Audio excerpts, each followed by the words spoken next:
தமிழ் சினிமாவோட முன்னணி இயக்குனரான அட்லி பாலிவுட்டில் ஷாருக் கானை வச்சு ஜவான் திரைப்படத்தை இயக்கியிருந்தார்.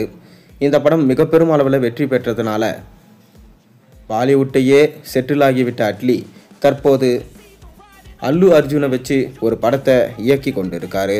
அதைத் தொடர்ந்து சல்மான் கான் மற்றும் ரஜினிகாந்த் இருவரையும் இணைத்து பிரம்மாண்டமான ஒரு படத்தை இயக்க இருப்பதா தகவல்கள் வெளியாயிருக்கு. பிரம்மாண்ட இயக்குனர் ஷங்கரின் இயக்கத்தில் உருவான நண்பன், எந்திரன் ஆகிய படங்களில் உதவி இயக்குனராக பணியாற்றியவர் அட்லி. ராஜாராணி படம் மூலமாக இயக்குனராக அறிமுகமானார். அதைத் தொடர்ந்து தெரி, மெர்சல், பிகில் ஆகிய படங்களை இயக்கி தமிழ் சினிமாவோட முன்னணி இயக்குனராக மாறி அட்லி இந்தியில் நடிகர் ஷாருக் கான், நயன்தாரா நடித்த ஜவான் படத்தை இயக்கினார். பேன் இந்தியன் திரைப்படமாக வெளியான இந்த படம் 1000 கோடிக்கு மேலே வசூலித்து சாதனை படைச்சது.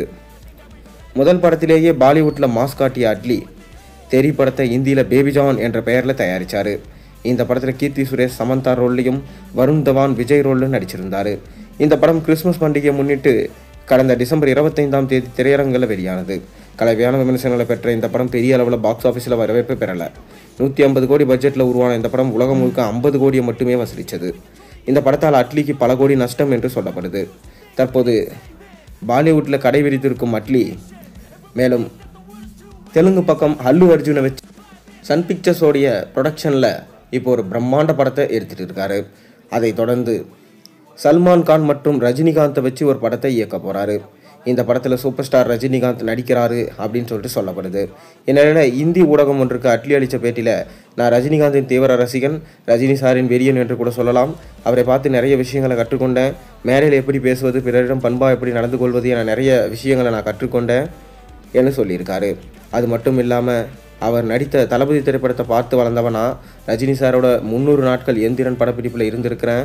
அவருக்கு என்னை நன்றாக தெரியும். என்னை எப்போதுமே கண்ணா என்று தான் அழைப்பார். எனக்கு 2-3 முறை ரஜினி சாரை வச்சு படம் கேட்க வாய்ப்பு வந்தது. ஆனால் அவர்கள் சொன்ன காலகட்டத்திற்குள் என்னால் தயாராக முடியல. சரியான கதை அமைந்தால் கண்டிப்பாக 100% நானும் ரஜினி சாரும் ஒன்றாக பணியாற்றுவோம். இதில் எந்தவிதமான மாற்று கருத்தும் இல்லை. கண்டிப்பாக என் இயக்கத்தில் ரஜினி சார் ஒரு படத்தில் நடிப்பார் என்று சொன்னார்.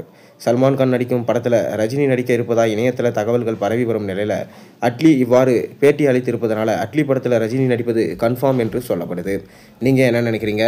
உங்கள் கருத்துக்களை மறக்காம கீழே கமெண்ட்டில் சொல்லுங்கள். மேலும் சேனலில் போடுற ஒரு வீடியோஸும் பிடிச்சா மறக்காம சேனலுக்கு சப்ஸ்கிரைப் பண்ணி பெல் ஐகானை ப்ரெஸ் பண்ணுங்கள். அப்போ தான் நான் போகிற வீடியோஸ் எல்லாம் நோட்டிஃபிகேஷனாக வந்து சேரும்.